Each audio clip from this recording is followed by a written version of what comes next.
Selamat malam semua, nama saya Jeffrey Sumampau dari kelas MN4K, kelas karyawan. Saya kuliah di Unibi, Universitas Informatika dan Bisnis Indonesia.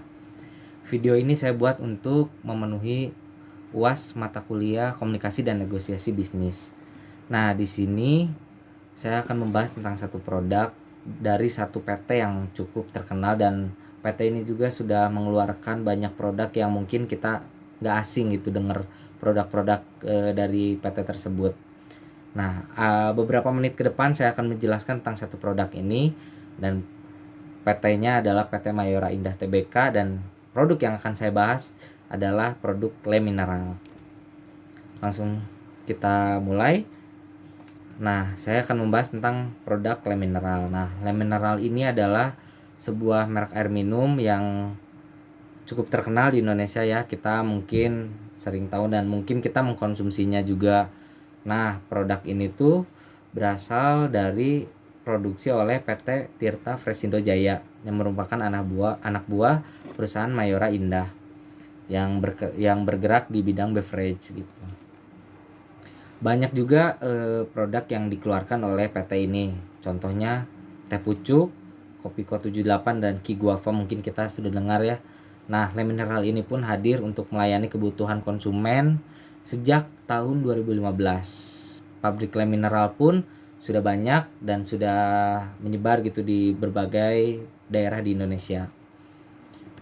Langsung saya akan menganalisis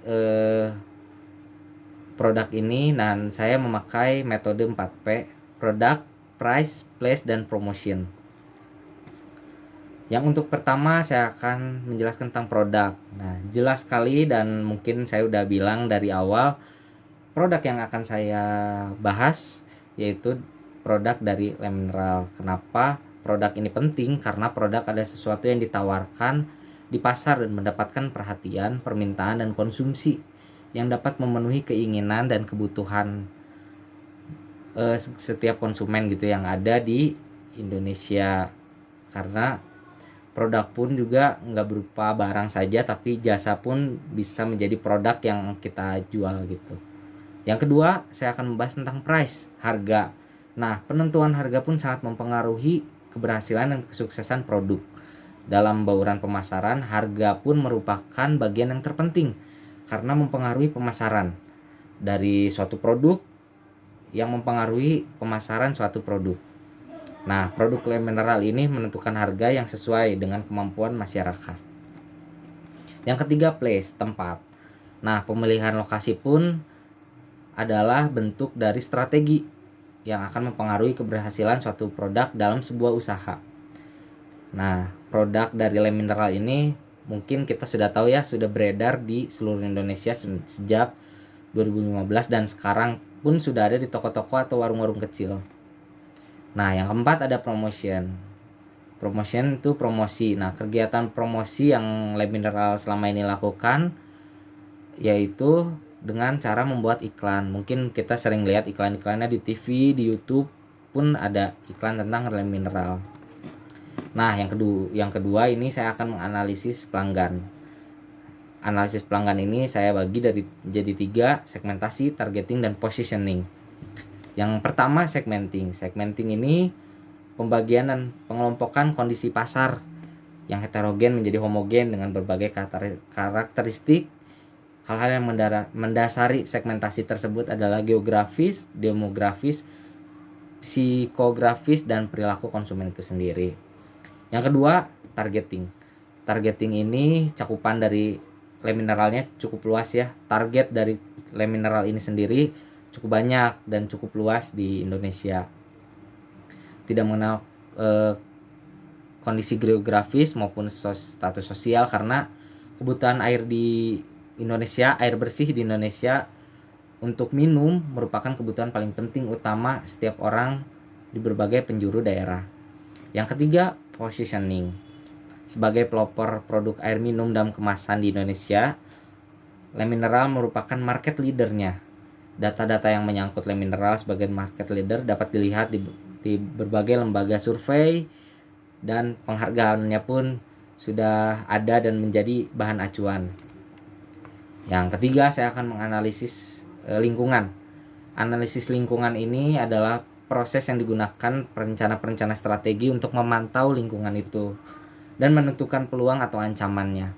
Nah, di sini saya sudah menentukan metode yang akan saya pakai, yaitu metode PES, politik, ekonomi, sosial, dan teknologi.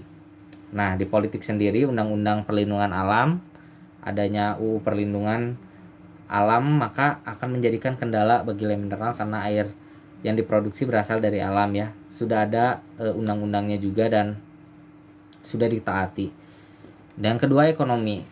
Tingkat produktivitas kerja, apabila produktivitas kerja menurun maka akan berdampak pada pendistribusian produk yang akan menurun dan akan mengecewakan konsumen karena permintaan yang akan produk tersebut tidak terpenuhi secara maksimal. Yang ketiga, sosial. Ketika pendapatan per kapita semakin tinggi, maka semakin meningkat permintaan pasar dan akan meningkatnya juga produksi. Dan teknologi. Yang keempat, teknologi. Teknologi di sini adalah mesin produksi yang canggih. Mungkin untuk sekelas lem mineral, produksi yang digunakan mungkin sudah memakai mesin-mesin yang canggih, karena di berbagai daerah atau di berbagai tempat sangat membutuhkan air minum dalam kemasan. Jadi secara tidak langsung lem mineral memutuskan untuk memakai produksi-produksi atau mesin-mesin yang canggih untuk memproduksi air minum dalam kemasannya. Yang keempat, kita ada analisis kompetitif. Analisis kompetitif di sini saya menggunakan metode SWOT, strength, weakness, opportunity, dan threat. Yang pertama, strength. Apa sih kekuatan yang ada di dalam lem mineral tersebut? Yang pertama, harganya dapat dijangkau oleh pasar. Kita tahu harganya mungkin dengan kompetitor lain seperti Aqua mungkin tidak terlalu jauh beda. Makanya lem mineral sangat cukup menjadi rekomendasi untuk air minum dalam kemasan karena harganya pun tidak jauh dengan kompetitor-kompetitor yang lain. Nah, kedua, kemasannya pun terdiri dari berbagai ukuran, dapat disesuaikan dengan kebutuhan pasar. Yang ketiga, dapat dijumpai di toko-toko atau supermarket dengan mudah. Yang kedua, saya akan membahas tentang weakness, kelemahannya. Kelemahan di sininya di dalam lem mineral itu sendiri, yang pertama, adanya banyak perusahaan yang bergerak di sektor yang sama, yakni air mineral. Kita tahu ya kompetitornya banyak, Aqua, Ades, terus masih banyak lagi yang bergerak juga di bidang AMDK yang mungkin menjadi kelemahan dari lem mineral itu sendiri. Yang kedua adalah kemasannya hampir sama dengan merek lain.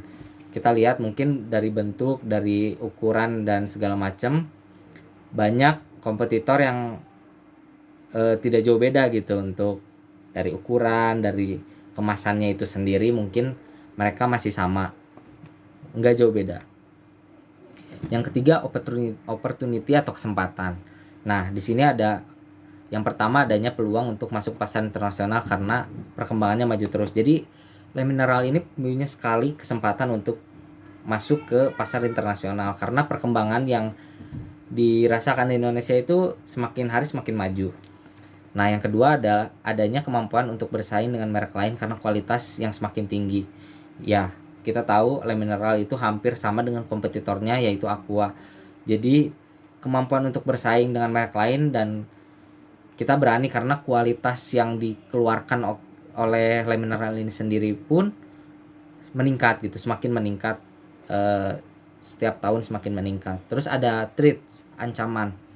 Ancaman di sini yang pertama adalah persaingan harga yang riskan antara produk air mineral dengan produk mineral lainnya gitu. Mungkin banyak sekali persaingan di harga. Harganya pun semakin kebut-kebutan ya. Kalau kita tahu bisa jadi selisihnya tuh sedikit banget gitu. Tapi itulah ancaman yang terjadi dan real yang ada di produk lem mineral gitu. Yang kedua, banyak iklan yang tidak murah karena perlu iklan yang menarik minat konsumen terhadap produk. Itu yang ancaman yang kedua. Dan yang ketiga, sewaktu-waktu harga bahan baku dapat naik dan menyebabkan naiknya harga biaya dari produksi tersebut. Di sini pun ada pendekatan strategis dan keunggulan bersaing. Sebagai merek yang relatif baru, Le Mineral tuh gencar gitu melakukan serangkaian promosi di sejumlah media, baik televisi maupun online demi meningkatkan awareness. Nah, kalimat iklan yang mungkin kita sudah tahu ya, di mungkin nggak asing gitu yang kita dengar tuh, rasanya ada manis-manisnya gitu.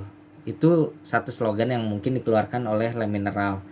Dan kalimat ini pun cukup sukses gitu menuai rasa penasaran konsumen untuk mencoba dari satu produk ini. Insight itu dapat dari hasil penelitian bahwa setiap air minum memiliki kandungan zat hara yang mempengaruhi rasa. Nah, Le Mineral ini pun ternyata memiliki susunan mineral bikarbonat yang memberikan rasa manis saat diminum. Nah, yang terakhir ada kesimpulan. Nah, kesimpulan di sini saya akan menjelaskan bahwa analisis strategi yang digunakan di makalah yang saya buat ini adalah analisis SWOT, 4P, dan PES gitu. Dari analisis tersebut dapat dilihat gambaran kondisi dan posisi produk di pasar gitu. Analisis ini sangat membantu perusahaan untuk menetapkan dan tetap bertahan gitu sebagai market leader dalam industri air minum dan kemasan. Dan Le Mineral ini sendiri pun merupakan air minum yang menjadi rekomen selain Aqua ya, karena Le Mineral ini mempunyai keunggulan serta mampu bersaing di pasar Indonesia bahkan di luar negeri. Mungkin sekian dari saya presentasi yang telah saya sampaikan. Semoga presentasi yang saya sampaikan bermanfaat dan menjadi acuan juga untuk kita semakin tahu dan semakin kenal tentang AMDK, air minum dalam kemasan yang kita konsumsi atau kita pilih sebagai air minum dalam kemasan dan air minum yang sering kita minum sehari-hari. Terima kasih, saya Jeffrey. Selamat malam.